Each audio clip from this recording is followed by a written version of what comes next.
Everyone, ছোট্ট পরিসরে আমার হাঁসের খামারের কাজ চলতেছে।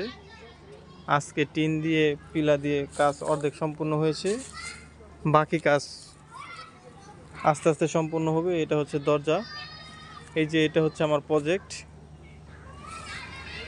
এই যে এখানে মশুরি দেওয়া হয়েছে, নেট দেওয়া হয়েছে, এখানে এই করা হবে, হাঁস লালন পালন করা হবে।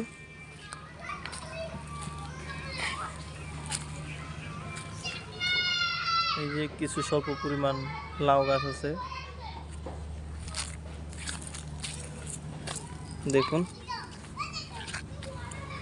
একটি আজব ঘটনা। দেখুন আপনারা, এই লাউ গাছটার বয়স, আর এই যে একটা লাউ গাছ ছোট্ট, এই যে মাথা 1 ফিটও লম্বা হয় নাই, এক ভাগ্যের মতো। এটার বয়স সেম, কিন্তু এটা বাড়ে নাই, এটা বেড়ে গেছে। এটার কারণটা কি জানি না, কেউ যদি জেনে থাকেন বলবেন, হয়তো বা পুষ্টির অভাব হয়েছে।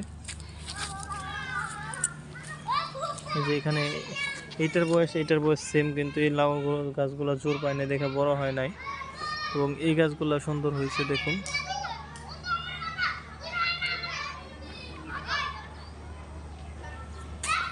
আর এইখানে হচ্ছে ধনিয়া পাতা, পালং শাক চাষ করা হচ্ছে। পরবর্তীতে ওই যে বাগুন গাছ, পরবর্তীতে এখানে হাঁস থাকবে, অনেক হাঁস থাকবে, হাঁসের খামার করা হচ্ছে।